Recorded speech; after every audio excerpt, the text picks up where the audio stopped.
क्या आप hair transplant कराना चाहते हैं और ये जानना चाहते हैं कि ये प्रोसीजर पेनफुल होगा या नहीं? क्या painless hair transplant technique possible है? अगर आपको भी ये सारे सवाल है तो आज का वीडियो आपके लिए। नमस्ते, मैं doctor Shraddha Katkar, consultant dermatologist, Nuroot skin and hair clinic, Nagpur. बहुत से लोग हेयर ट्रांसप्लांट तो कराना चाहते हैं, लेकिन उनको हेयर ट्रांसप्लांट से होने वाले दर्द का इतना डर रहता है कि वो ट्रांसप्लांट करने से ही मना कर देते हैं। देखिए, हेयर ट्रांसप्लांट जब बहुत ही एक्सपेरिमेंटल स्टेज में था या अर्ली स्टेजेस में था, तब वो पेनफुल प्रोसीजर हुआ करती थी। लेकिन अभी टेक्नोलॉजी इतनी एडवांस्ड हो चुकी है, नए नए टेक्निक्स डिस्कवर हो चुकी है, जिसकी वजह से हेयर ट्रांसप्लांट पेनलेस और कंफर्टेबल प्रोसीजर बन चुकी है। हेयर ट्रांसप्लांट में होने वाले पेन, इसे हम दो कैटेगरी में डिवाइड कर सकते हैं। एक हेयर ट्रांसप्लांट सर्जरी के दौरान होने वाला पेन और एक पोस्ट प्रोसीजर पेन। तो सबसे पहले हम जानेंगे सर्जरी के दौरान होने वाला पेन हम कैसे कंट्रोल कर सकते हैं। हेयर ट्रांसप्लांट, ये जो सर्जरी है, ये हम लोकल एनेस्थेशिया के अंडर परफॉर्म करते हैं। लोकल एनेस्थेशिया यानी कि आपके डोनर एरिया जहाँ से आपके ग्राफ्ट निकाले जाने वाले हैं और आपका रेसिपिएंट एरिया जहाँ पे आपके ग्राफ्ट हम इम्प्लांट करने वाले हैं, इसी दो एरिया के स्कैल्प की स्किन में ही हम इंजेक्शंस देते हैं। इसका मतलब ये है कि सिर्फ जहाँ सर्जरी होगी उतना ही पार्ट आपका नम होगा और पूरे प्रोसीजर के दौरान पेशेंट जो है वो अवेक रहते हैं या कॉन्शियस रहते हैं और अपनी सर्जरी देख भी सकते हैं और फील भी कर सकते हैं एकदम पेनलेस और कंफर्टेबली। सर्जरी के दौरान लोकल एनेस्थेशिया लगाने से पहले कुछ प्रोटोकॉल्स फॉलो किए जाते हैं। सबसे पहले मेन चीज़ है लोकल एनेस्थेशिया की एलर्जिक टेस्टिंग, जो पेशेंट्स पे परफॉर्म की जाती है देखने के लिए कि उनको कोई एलर्जिक रिएक्शंस तो नहीं है। लेकिन अगर एलर्जिक टेस्टिंग निगेटिव है तो हम सेफली ये प्रोसीजर कंटिन्यू करते हैं। हमारे स्कैल्प की स्किन में काफ़ी नर्व एंडिंग्स होते हैं जो पेन सेंसेशंस कैरी करते हैं, तो इसलिए सर्जरी के दौरान कोई भी जख्म स्कैल्प के स्किन पे हुई तो उनको पेन महसूस होगा। तो लोकल एनेस्थेशिया का काम ये है कि वो टेम्परेरीली इस नर्व एंडिंग को ब्लॉक कर दे, ताकि वो जो स्किन है वो सेंसेशन फ्री हो जाए और पेनलेस हो जाए।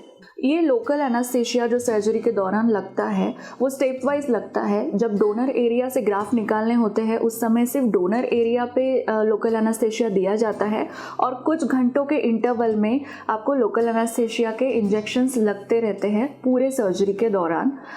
ये एनेस्थेशिया का जो इफ़ेक्ट है ये 7 to 8 आवर्स तक रहता है। लोकल एनेस्थेशिया हम जहाँ सर्जरी करनी है वहाँ इंजेक्शंस के फॉर्म में देते हैं। ये इंजेक्शंस बहुत ही टाइनी इंजेक्शंस होते हैं जो हम 1 से 2 सेंटीमीटर के गैप पे पेशेंट्स के स्किन पे प्रिक्स करते हैं।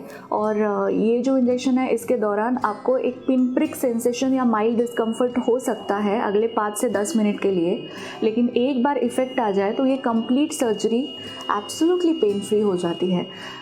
FUT एक जो हेयर ट्रांसप्लांट की प्रोसीजर है उसके कंपैरिजन में फॉलिकुलर यूनिट एक्सट्रैक्शन या FUE ये प्रोसीजर है, this is absolutely pain free. अब जानते हैं हेयर ट्रांसप्लांट के बाद होने वाले पेन के बारे में। अभी सर्जरी के दौरान लोकल एनेस्थेशिया जो 7 to 8 आवर्स के लिए रहता है, उसके बाद उसका इफ़ेक्ट चला जाएगा तो ऑब्वियसली पेन वापस आना स्टार्ट हो जाएगा। सर्जरी मेजर हो या माइनर हो, उसमें पेन होने के चांसेस पूरे रहते हैं। लेकिन आपके हेयर ट्रांसप्लांट के बाद आपका पेन और डिस्कम्फर्ट काफ़ी हद तक कम हो जाएगा, क्योंकि आपको प्रिस्क्राइब किए जाते हैं पेन किलर्स और एंटी इन्फ्लेमेटरी मेडिसिन्स जो पेन के साथ साथ आपके स्वेलिंग को भी कम करेंगे। बहुत से पेशेंट सर्जरी के बाद भी काफ़ी कंफर्टेबल होती है, उनमें पेन की कोई कंप्लेंट नहीं होती है। कुछ पेशेंट्स में कंप्लेंट होती है कि ट्रांसप्लांटेड एरिया में और डोनर एरिया पे पिन प्रिक सेंसेशंस है, नमनेस है, थोड़ा बहुत बर्निंग सेंसेशन है। ये इसलिए होता है क्योंकि वहाँ की स्किन की नर्व एंडिंग्स इंजर हो चुकी है ट्रांसप्लांट के टाइम पे और उसको रिकवर होने में मिनिमम 6 to 8 वीक्स या ज़्यादा से ज़्यादा 3 मंथ्स तक लग सकते हैं। तो इस दौरान अगर आप प्रॉपर आपके मेडिसिन्स और डॉक्टर ने प्रिस्क्राइब किए हुए मल्टीविटामिन्स, लेकिन आप अगर प्रॉपर पोस्ट प्रोसीजर केयर और मेडिसिन्स, मल्टीविटामिन्स ये सारी चीज़ें शुरू रखें तो ये चीज़ें हैं ये कम्प्लीटली रिवर्सिबल होती है। न्यूरूट्स में हम बेस्ट डॉक्टर्स, एक्सपर्ट्स, ट्रैकोलॉजिस्ट टीम के साथ साथ टॉप नॉच हॉस्पिटल सेटअप की फैसिलिटी प्रोवाइड करते हैं।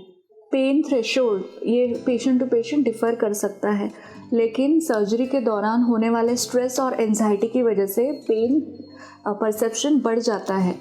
हम जानते हैं कि सर्जरी के दौरान होने वाली स्ट्रेस और एंजाइटी, इसकी वजह से पेन परसेप्शन काफ़ी हद तक बढ़ जाता है।